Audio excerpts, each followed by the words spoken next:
पर अभी तक ये नहीं पता कि क्या पढ़ना है, कितनी बार पढ़ लिया, कितना बचा है, कुछ पता नहीं। क्यों? कॉन्फिडेंस क्यों नहीं आ रहा? क्लास 10th के उन बच्चों से जिनके एग्जाम बहुत पास आ गए। अब कंडीशन ये है कि डर बहुत लग रहा है और उस डर के कारण पढ़ाई में मन नहीं लग रहा। तो हम ये जानेंगे कि भाई जब पूरा साल निकल गया, हमने पूरे साल में जो पढ़ लिया, जितना भी पढ़ा, पर अब ऐसा लग रहा है कि कुछ भी नहीं पढ़ा अभी तक तो, और बहुत ज़्यादा डर लग रहा है कि बोर्ड एग्जाम पास में आ रहे हैं, कैसे करें। तो आज मैं आपको एक ऐसी स्ट्रेटजी बताने वाला हूं जो आपकी स्टडी को जबरदस्त तरीके से बूस्ट कर देगी, और ये जो आपको डर लग रहा है ना, ये डर आपका खत्म हो जाएगा, बिल्कुल खत्म हो जाएगा। कैसे होगा ये? इसके लिए एक शानदार स्ट्रेटजी है। उसको समझने के लिए आपको ये वीडियो पूरा देखना होगा और एक एक चीज को बिल्कुल बारीकी से समझना होगा। सबसे पहले तो हम ये बात करते हैं कि ये डर हमारे अंदर आ क्यों रहा है, कहां से आ रहा है ये डर। जब हमने साल भर पढ़ा या नहीं भी पढ़ा तो हमारे पास अभी भी टाइम है, इतना टाइम है कि हम बहुत अच्छा स्कोर कर सकते हैं, स्टिल हमको डर लग रहा है। कई बच्चे ऐसे होंगे जिन्होंने साल भर पढ़ा है और बहुत मन लगा के पढ़ा है, लेकिन तब भी उनको डर लग रहा है। तो आखिर इस डर की वजह क्या है? सबसे पहले तो ये समझते हैं। सबसे पहला डर आपके दिमाग में ये बैठा है कि आपको ये लग रहा है कि भाई बोर्ड एग्जाम है, जो आप पहली बार देने जा रहे हो, क्लास 10th की बोर्ड एग्जाम, बहुत ही ज्यादा प्रेशर है फैमिली की तरफ से, और सब जगह ये चीज है कि बच्चा 10th में है, बहुत अच्छा रिजल्ट आना चाहिए। सिर्फ ये एक प्रेशर आपकी तरफ बढ़ रहा है। दूसरी बात, जब वहीं आप अपने प्री बोर्ड्स दे रहे हो, पीटीज दे रहे हो, तो आपके नंबर कम हो रहे हैं, तो आपको ये लग रहा है कि यार ये नंबर कम आ रहे हैं, एग्जाम पास में आ रहे हैं, हमारा नंबर स्कोर कैसे होगा? पढ़ तो हम साल भर से रहे हैं। तो दिक्कत कहां आ रही है? दिक्कत आ रही है आपकी स्ट्रेटजी में। कैसी स्ट्रेटजी? वो स्ट्रेटजी कि आपको किस तरीके से पढ़ाई करनी है। पर भैया पढ़ तो हम पूरे साल भर से रहे हैं, उस साल भर में तो हमने कोई स्ट्रेटजी नहीं देखी, फिर अभी कैसे देखें, क्या स्ट्रेटजी करें? समझना, आपका कॉन्फिडेंस कम होने का सिर्फ एक ही रीजन है कि आपको अभी तक यही नहीं पता कि आपने कितना पढ़ लिया और कितना बचा है। मतलब ये मेरे भाई कि अगर आपको ये पता होगा कि भाई जैसे मेरी मैथ्स में 14 मिनट्स हैं, अगर उन 14 में से मैंने 8 पढ़ ली हैं, 8 मुझसे बनती हैं, तो एक आइडिया लगेगा कि भाई 8 तो बनती हैं, बची कितनी? 6, वो नहीं बनती, फिर तब तो आगे तैयारी होगी। पर दिक्कत यह है कि अभी आपको यही नहीं पता कि कितना पढ़ लिया, कितना बचा है, क्या अच्छे से बनता है, क्या अच्छे से नहीं बनता। दिक्कत बस यहां है। साइंस के इतने सारे चैप्टर पढ़े हैं, शुरू से पढ़ते आ रहे हैं, पर अभी तक ये नहीं पता कि क्या पढ़ना है, कितनी बार पढ़ लिया, कितना बचा है, कुछ पता नहीं। क्यों? कॉन्फिडेंस क्यों नहीं आ रहा? क्योंकि रिकॉर्ड नहीं है। रिकॉर्ड? कैसा रिकॉर्ड? आपकी पढ़ाई का रिकॉर्ड। पर भैया ये तो हमने कभी नहीं बनाया, इसलिए कॉन्फिडेंस नहीं आ रहा।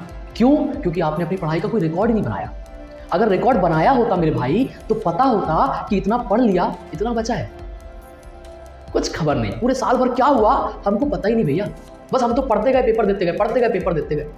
एक चैप्टर को 6 बार पढ़ा, अब भी लग रहा है कि वो नहीं बनता। जो चैप्टर पहले पढ़ते हैं वो याद रहता है, जो बाद में पहले पढ़ा वो वाला भूल जाते हैं, जो भी पढ़ा वो याद रहता है, थोड़ी देर बाद वो भी भूल जाएंगे। तो क्या करें? समझना, एक ऐसी शानदार स्ट्रेटजी जो आपकी पूरी स्टडी को और पूरे कैरियर को चेंज करके रख देगी। अभी भी हमारे पास टाइम है। आपको क्या करना है? सबसे पहली चीज, अगर आपको अपना कॉन्फिडेंस बढ़ाना है तो आपको खुद पे भरोसा करना होगा। खुद पे भरोसा, हाँ, सबसे बड़ी चीज वही है। जब तक आप खुद पे भरोसा नहीं रखोगे कि आपके 95 या 90+ % आएंगे, तब तक नहीं आ सकते भाई। अभी भी बहुत टाइम है, एग्जाम को 45 डेज है अभी भी, और that is enough to get 90+ marks. तो करना क्या है? करना बस इतना है कि हर सुबह और हर शाम को अपने आप से कहना है कि आई विल गेट 90+%। डिसाइड कर लो कि मुझे 90% चाहिए ही चाहिए। पहली बात, जाओ वीडियो में कमेंट करो कि भैया हाँ, मैं 90% लेकर आऊंगा या लेकर आऊंगी। उससे क्या होगा? उससे जब आप कोई चीज़, देखो हम कोई चीज़ जब बोलते हैं तो वो एक अलग बात होती है, जब कोई चीज़ कहीं पर लिखते हैं ना, वो एक अलग बात होती है, वो हमारे माइंड को एक्टिवेट करता है। तो आपको क्या करना है? एक पेज में चिपका लेना है। अब कई बार क्या होता है, आपको शर्म आती है कि यार मैंने लगा लिया और मान लो मेरे कम आए तो फिर क्या होगा? भाई कोई बात नहीं, मत बताओ किसी को, तुम वो चीज़ रख लो, चिपका के रख लो। पहली बात ये कि आपको ये चीज़ चिपका के रख लेनी है। और कोई नहीं जानता कमेंट कौन कर रहा है, आप जाके कमेंट करो कि आई विल गेट 90+%। बात खत्म। कमेंट बॉक्स भर दो पूरा, सुबह शाम दोपहर कमेंट करते रहो। इससे क्या होगा, कॉन्फिडेंस बढ़ेगा। ये पहला स्टेप है और आपका अपने आप में भरोसा बढ़ेगा, पहली बात। दूसरी बात क्या, दूसरी बात ये कि आपको अपनी पढ़ाई का रिकॉर्ड बनाना है। रिकॉर्ड, हाँ भाई, तब वो रिकॉर्ड जो इस काम आएगा कि आपने कितना पढ़ा है और कितना और पढ़ना है, क्या अच्छे से बनता है क्या नहीं बनता। ठीक, इसके दो फायदे होंगे। आप ट्रैक कर पाओगे कि आपकी पढ़ाई कहाँ तक पहुँची, कितना आपने कंप्लीट कर लिया, कितना बचा। सोचो कितनी अच्छी बात है ना, कि आप देख पाओगे कि मुझे कितना और पढ़ना है, कौन सी चीज़ मुझे टफ लग रही है, कौन सी ईजी लग रही है, वो सब पता चलेगा इस रिकॉर्ड से। कैसे बनाना है सब बताऊंगा, ठीक है, ध्यान से समझना। क्लियर? क्या करना है, आपको मेरे पीछे यहां पर एक टेबल दिख रही होगी, दिख रही है। इस तरीके से एक पेज में एक टेबल बना लेनी है। यहां पर लिखना है आपको यूनिट। क्या लिखना है? यूनिट। उसके बाद ऊपर लिखने हैं सब्जेक्ट के name, maths, science, SST, English, Hindi, AI या कंप्यूटर, जो भी आपका लगता हो वो एडिशनल सब्जेक्ट। क्लियर? अब बात ये है कि अब क्या करना है। अब मान लीजिए आपने मैथ्स का पहला चैप्टर अच्छे से पढ़ के रखा है, तो उस पर आपको टिक कर देना है कि भैया मेरा ये चैप्टर मैंने अच्छे से पढ़ा था, इस पर टिक कर देता हूँ। ठीक, दूसरा चैप्टर अगर आपका वो भी हो गया है तो उस पर टिक कर दो। साइंस का पहला चैप्टर हो गया है, टिक कर दो। साइंस का दूसरा चैप्टर हो गया है, टिक कर दो।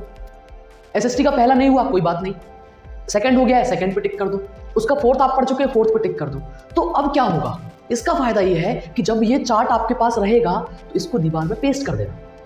उससे क्या होगा, जब भी नजर जाएगी तो आपको पता चलेगा कि भैया मेरा एसएसटी का पहला चैप्टर बचा हुआ है, मुझे ये कंप्लीट करना है। मेरा मैथ्स का थर्ड चैप्टर बचा हुआ है, मुझे ये पढ़ना है। मेरे 2 चैप्टर हो चुके हैं, तो दिमाग को पता रहेगा भाई 2 चैप्टर तूने पढ़ लिए, ये तुझसे बनेंगे ही बनेंगे। जो बचे हैं उनको कंप्लीट करना है। ठीक, एक आइडिया लग गया। अब उसके बाद मान लो ऐसा होता है कि आपने फर्स्ट चैप्टर का रिवीजन कर दिया, ठीक, तो आपको क्या करना है, इस पे एक टिक और लगा देना है। इससे क्या होगा, इससे आपके दिमाग को और तेजी से पता चलेगा कि भाई ये चैप्टर तूने 2 बार पढ़ लिया है, इसका रिवीजन तुम 2 बार कर चुके हो। आ रहा है समझ में? सोचो कितना बढ़िया है कि पता है मुझे कि ये चैप्टर मैं बहुत बार पढ़ चुका हूं, तो ये बनना ही चाहिए। आपके पास एक प्रॉपर रिकॉर्ड बन जाएगा और ये ही आपका कॉन्फिडेंस बूस्ट करेगा। क्लियर? तो इस तरीके से हमको तैयारी करनी है हमारे क्लास 10th के लिए। और जब आप ये चार्ट बना लो तो कमेंट कर देना कि भैया मैंने वो चार्ट कंप्लीट कर लिया है और वॉल में पेस्ट कर दिया है। ठीक, और ये पूरा चार्ट आपको फिल करना है। आप जितने चैप्टर को जितनी बार रिवाइज करोगे उतनी बार टिक कर दो। दिमाग क्या कहेगा, अरे भाई तू तो चैप्टर 6 बार पढ़ चुका है, अब तो बनना ही चाहिए। आ रहा है समझ में? तो ये रहेगा आपका टारगेट जो बताएगा कि इतना पढ़ दिया भाई तुमने, इतना बचा है, इतना अच्छे से पढ़ चुके हो, इतना अभी तुमने एक ही एक बार पढ़ा है, इसको और रिवाइज करना है। आ रहा है समझ में? इससे आपकी स्टडी बहुत इंप्रूव होगी और आपको पता चलता रहेगा कि क्या बचा, क्या पढ़ना है, क्या नहीं। ठीक, ये आपको बहुत हेल्प करेगी। और टॉपर्स की यही टेक्निक्स होती है जो उनको दूसरों से अलग बनाती है। तो अगर आप भी टॉपर बनना चाहते हैं तो ट्राई दिस वन, ये आपको बहुत हेल्प करेगा। और कमेंट करना मत भूलिएगा। कॉन्फिडेंस तभी आता है कि उन बातों से आता है जो हम अपने आप को बोलते हैं कि भाई मुझे इतने % लाने हैं। तुम्हें किसी दुनिया को नहीं दिखाना, तुमको खुद को बोलना है कि मुझे 90+% लाने हैं, 95% लाने हैं। तो ये तुमको खुद से बोलना है, दुनिया को नहीं बताना है। जब बात अंदर तक जाएगी ना तो फिर जो एफर्ट निकलेगा दैट विल बी डिफरेंट, और वो एफर्ट आपकी लाइफ चेंज कर देगा। ये पहला प्राउड मोमेंट है जो हम अपने पेरेंट्स को देने वाले हैं। पढ़ाई से मिलने वाली खुशी पेरेंट्स के लिए एक अलग ही होती है। बच्चा कितना भी अच्छा रहे किसी चीज में, लेकिन जो पढ़ाई में जो बूस्ट मिलता है ना, जो पेरेंट्स को मजा आता है कि अरे हमारे बच्चे के इतने % आए, दैट इज डिफरेंट। तो याद रखिए, पढ़ाई एक ऐसी चीज है जो आपके पेरेंट्स को बहुत हैप्पी फील कराने वाली है। तो एफर्ट फॉर देम, उनके लिए मेहनत करिए, क्योंकि वही हैं जो आपसे सबसे ज़्यादा प्यार करते हैं और आपका सबसे ज़्यादा भला चाहते हैं इस दुनिया में। ठीक है, चार्ट बनाइए, कमेंट करिए, अपने आप कॉन्फिडेंस आ जाएगा भाई। ठीक है, बाय, टेक केयर। और मैथ्स की सारी वीडियोस मैंने अपलोड कर दी है, देख लीजिएगा। TNB ऐप है, उसको डाउनलोड कर लीजिएगा प्ले स्टोर से जाके, उसमें सारा कंटेंट अवेलेबल है। ठीक है, बाय, टेक केयर।